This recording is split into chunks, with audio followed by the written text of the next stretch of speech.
Hey guys, Ralph Havens here.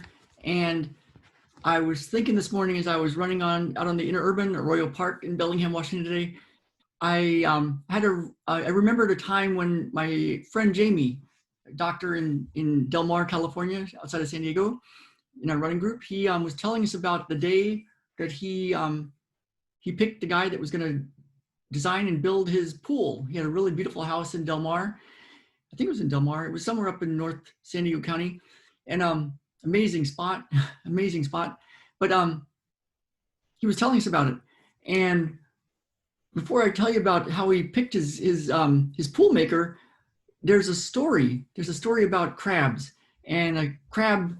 I don't know if you call them fishermen or whatever, but a guy that gets crabs, and he had a bunch of crabs in his bucket. You know, he's carrying around a bucket and he's getting crabs, and he had somebody come up to him and say, "God, don't you think you need a lid on that bucket? The crabs are going to get out." And he's like, "Oh no, no. If a crab tries to get out, the other crabs will pull him back down. They'll pull him back down." And this post is about imposter syndrome. Imposter syndrome. And I had somebody in the healing arts ask me, "What is imposter syndrome?" And it's something that a lot of artists and actors and healers and coaches and all sorts of entrepreneurs, a lot of people have. And it's that you're going to get found out. You're not as good as you think you are, or they're going to know that you're not all that. And the funny thing is, people like Tom Hanks and other well-known actors and people in high levels of excellence, when they've talked about it, how they have imposter syndrome. Like Tom Hanks has talked about how he thinks he's going to get found out, like he's not that good, you guys. That's what he thinks.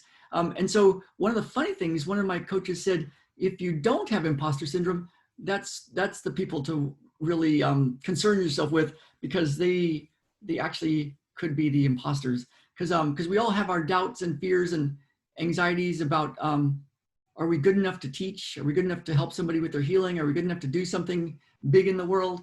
And so anyway, so this guy, my friend was, this doctor in Del Mar was good to go, and he had a beautiful house and he wanted a beautiful pool in there. And he had all these different contractor guys come out with all their plans, and they had all sorts of measurements, and they were doing all sorts of stuff computerized and figuring stuff out and giving him all these proposals. And then this one guy showed up in a van, and he had board shorts on, which means they're like go surfing shorts, long shorts. And he was barefoot, long hair, and he had a big bag of chalk. And he walked into the backyard and he just looked at it. And he sat there for a while, and he sat there. And then he went and like put the chalk in a certain form that went with how the land was, and said, "That's it, that's your pool." And my friend Jamie was like, "You're building me a pool." And so this guy he knew who he was, and he didn't have to have pretenses to make somebody, a rich doctor in Del Mar, think a certain way. I don't even think he was probably concerned whether or not he got the job. But he knew what he knew, and he knew how to do what he did. And he didn't have this anxiety.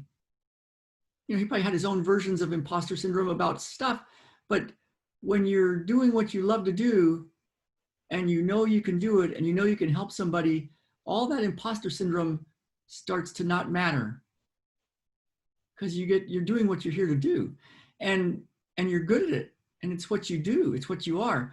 And so these crabs, most people will never bump into imposter syndrome in a big way, because they're not entrepreneurs, and they're not artists, and they're not healers, and they're not coaches. They're in a certain system that they feel very comfortable being told what to do, and how to act, and what's right, and don't reach too high. And what happens is they get really nervous if they're around people that are reaching for the stars, that are going for it, that are burning bridges because they really only want to be this one thing, and this is what they're going to devote their life to. And it makes the masses very, very nervous, and they'll do a lot of stuff to keep people down. And the thing is, what you might want to do is just kind if this speaks to you, and you've got somebody that has something to give, something to share, something to really do in the world to help people. If it's something that you really want to do, and you're a healer or a coach or some sort of entrepreneur, you've got a product, you've solved a problem, and you know you can help other people solve the problem, there's I don't know if it's like I don't know how to even say it. It's not like you have to go save the world or help people or bring your gifts to the world. But if it does speak to you and you've got anxieties and fears, and it's like, who am I to leave this bucket? Who am I to be outside where it's not safe, where people aren't taking care of me, where I got to go figure it out on my own and go with people that have taken off. If it speaks to you, there's a way to clear the anxiety.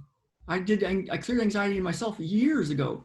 And each layer of bringing your work out to the world bumps you into more anxieties and fears.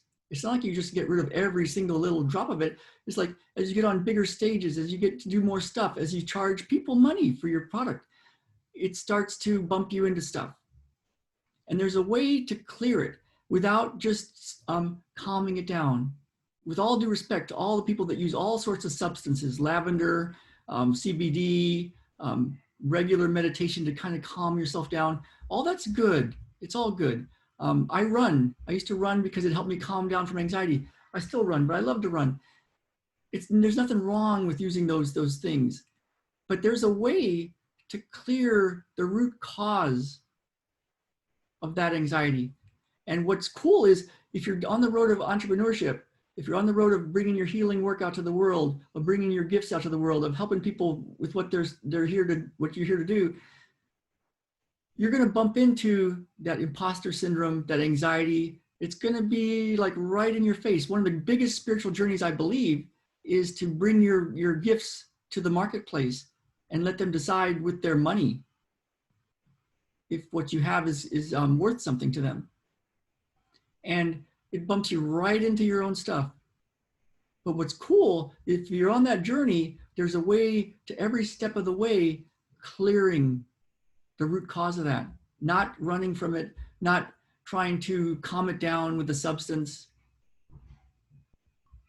So if this is interesting to you, I made a 10-minute video. It's in the link somewhere.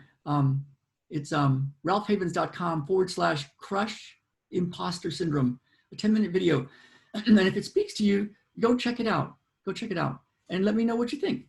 I'd love to hear what you think about it. And if you want to truly go down this road of exploring more of who you are and clearing what's in the way of you bringing your gifts to the world, that anxiety, that imposter syndrome, if you want to really go there, I've got the best way that I think, it's what I've used for myself to clear it.